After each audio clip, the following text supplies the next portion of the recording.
भारत के स्वतंत्रता संग्राम के छिपे सितारे।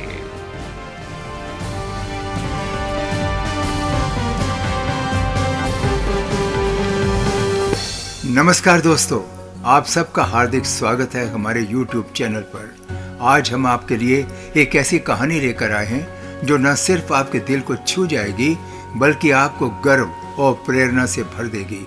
ये कहानी है एक ऐसे युवा क्रांतिकारी की जिसने अपनी किशोरावस्था में ही अंग्रेजों की नींद उड़ा दी थी। वो भारत माता का ऐसा वीर सपूत था जिसने अपने साहस और बलिदान से इतिहास में अमर स्थान पाया। शहीदों की चिताओं पर लगेंगे हर बरस मेले, वतन पर मरने वालों का यही बाकी निशान होगा। यही जज्बा था उस शहीद खुदीराम बोस का जिन्होंने देश के लिए हंसते हंसते अपनी जान कुर्बान कर दी। शहीद खुदीराम बोस, स्वतंत्रता संग्राम का नायक। हम बात कर रहे हैं खुदीराम बोस की, जिनकी वीरता की दास्तान सुनकर हर भारतीय का सिर गर्व से ऊंचा हो जाता है। महज 18 साल की उम्र में इस वीर सपूत ने देश की आज़ादी के लिए अपनी जान न्योछावर कर दी। उनकी कहानी में जहां अंग्रेजों के खिलाफ बगावत की दहाड़ है, वहीं उनकी मासूम उम्र को देखकर दिल में दया और आदर का भाव भी जागता है। तो आइए आज हम आपको लेकर चलते हैं उस दौर में जहां युवा क्रांतिकारी खुदीराम बोस ने अपनी निडरता, त्याग और बलिदान से इतिहास रच दिया। देखिए, सुनिए और महसूस कीजिए इस महान स्वतंत्रता सेनानी की अद्भुत जीवन गाथा। स्वराज हमारा जन्मसिद्ध अधिकार है। इस भावना को आत्मसात करने वाले खुदीराम बोस को हम सब की ओर से सच्ची श्रद्धांजलि।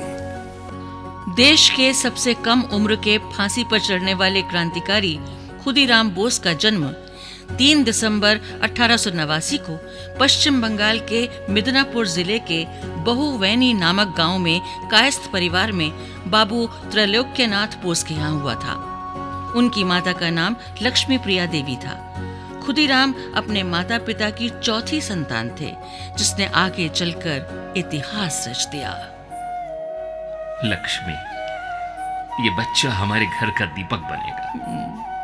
इसे कोई डर छू नहीं सकेगा। मुझे विश्वास है हमारा ये बेटा देश के लिए कुछ बड़ा करेगा। हाँ, जरूर करेगा। खुदीराम के माता पिता ने अंधविश्वास में अपने बेटे का नाम खुदीराम रखा। ये नाम बाद में उनकी पहचान बन गया। क्या आप जानते हैं कि खुदीराम का नाम खुदीराम क्यों रखा गया? दरअसल उनके जन्म के बाद उनके माता पिता बेहद डरे हुए थे और इस डर का कारण ये था कि वो खुदीराम बोस से पहले अपने 2 बेटों को बीमारी की वजह से छोटी उम्र में ही खो चुके थे। उनके पिता को डर था कि कहीं खुदीराम बोस की मृत्यु ऐसे ही ना हो जाए। इसलिए उन्होंने तय किया कि वो अपनी ही बेटी को 3 मुट्ठी चावल में बेच देंगे। ये टोटका था ताकि खुदीराम बोस को कुछ ना हो। उस समय बंगाल में चावल को खुदी कहा जाता है और इसी वजह से उनका नाम खुदीराम पड़ा। केवल 6 वर्ष की उम्र में उन्होंने अपने माता पिता को खो दिया था। खुदीराम बोस के माता पिता की मृत्यु के बाद उनकी बड़ी बहन ने उनका लालन पोषण किया। बालक खुदीराम के मन में देश को आजाद कराने की ऐसी लगन लगी कि 9वीं कक्षा के बाद ही पढ़ाई छोड़ दी और स्वदेशी आंदोलन में कूद पड़े। उनका पहला कदम था वंदे मातरम के पर्चे बांटना और अंग्रेजों के खिलाफ लोगों को जागरूक करना। 1905 में जब बंगाल विभाजन का आंदोलन जोरों पर था, खुदीराम ने उसमें बढ़ चढ़कर हिस्सा लिया। उन्होंने विदेशी सामान का बहिष्कार किया और क्रांतिकारी गतिविधियों में सक्रिय हो गए। अंग्रेजी सरकार के बंगाल विभाजन के इस फैसले के विरोध में बड़े पैमाने पर आंदोलन चल रहे थे, जिनके तहत विदेशी सामानों की होली जलाई जाती थी। विदेशी सामानों का बहिष्कार किया जा रहा था। भले ही अखबारों की कलम नेताओं के आगे झुकने लगी थी, लेकिन उस जमाने में अखबार लोगों के मन में क्रांति की आग पैदा किया करते थे। अखबारों ने बहुत बड़ा रोल निभाया था। खुदीराम बोस और उनके दूसरे क्रांतिकारी साथी अक्सर अंग्रेजी अफसरों से छिपकर एक जगह इकट्ठा हुआ करते थे और ये पढ़ते थे कि आज अखबारों में उनके बारे में क्या लिखा है।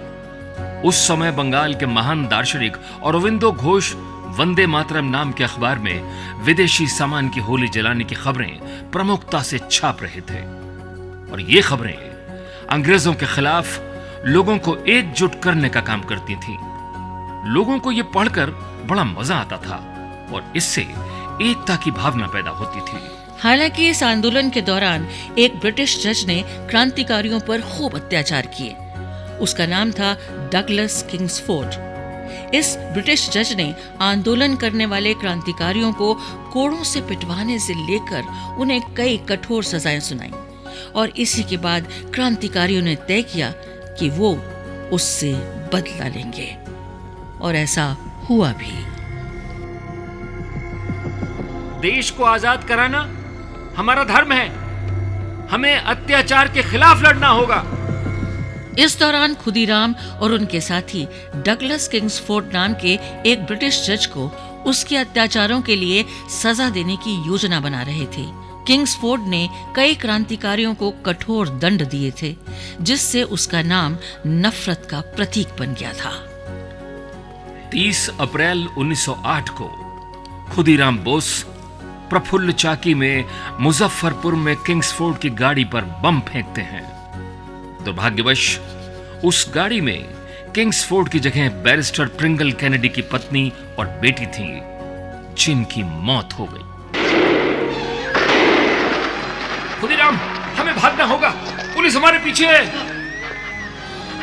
इस घटना के बाद खुदीराम और प्रफुल्ल ने अलग अलग दिशाओं में भागने की कोशिश की।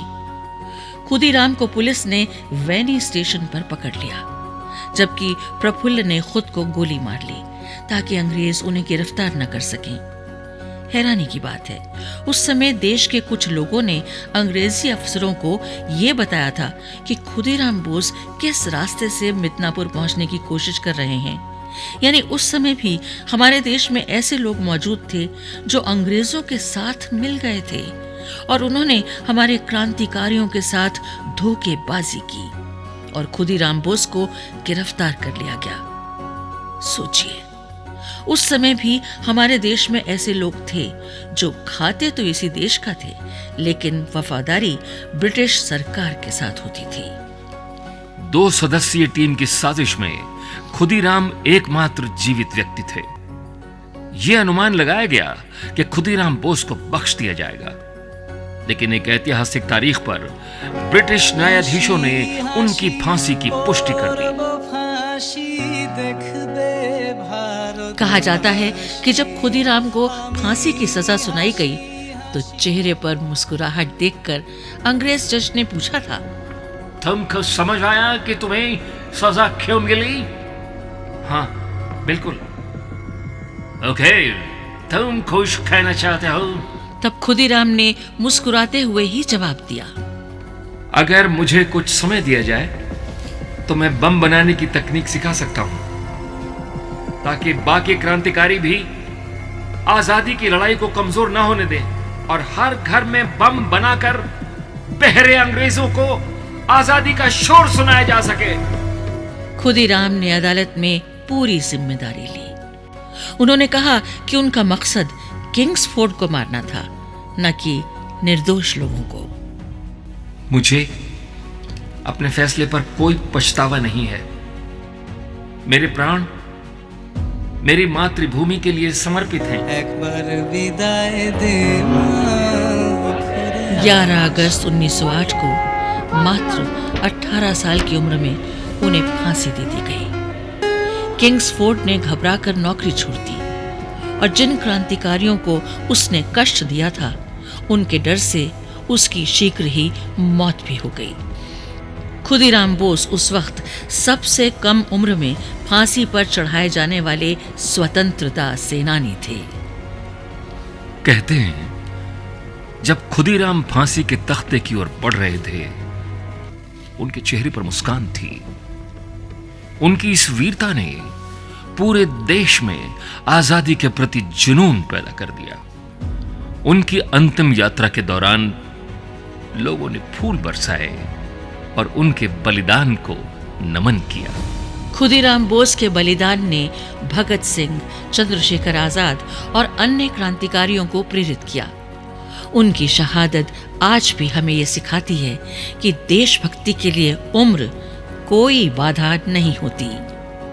दोस्तों, खुदीराम बोस जैसे क्रांतिकारी हमारी आजादी के असली नायक हैं। हमें उनके बलिदान को कभी नहीं भूलना चाहिए। आइए इस प्रेरणा को अपने दिलों में जिंदा रखें। तो दोस्तों, ये थी कहानी खुदीराम बोस, स्वतंत्रता संग्राम का नायक की। उनकी बहादुरी, बलिदान और मातृभूमि के प्रति उनकी अटूट निष्ठा ने उन्हें भारतीय स्वतंत्रता संग्राम के इतिहास में अमर बना दिया। उनकी कहानी हमें याद दिलाती है कि स्वतंत्रता पाने के लिए कितने युवाओं ने अपने प्राणों की आहुति दी। खुदीराम बोस जैसे वीरों की वजह से ही आज हम एक स्वतंत्र भारत में सांस ले रहे हैं। दोस्तों, ऐसी कहानियां न केवल सुनने और सुनाने लायक होती हैं, बल्कि इन्हें दिल में बसाना भी जरूरी है। अगर आपको ये कहानी प्रेरणादायक लगी हो तो इसे लाइक करें, अपने दोस्तों और परिवार के साथ शेयर करें और हमारे चैनल को सब्सक्राइब करना बिल्कुल ना भूलें। तो मिलते हैं बहुत जल्द एक और दिल को छू लेने वाली प्रेरणादायक कहानी के साथ। तब तक के लिए जय भारत, जय हिंद।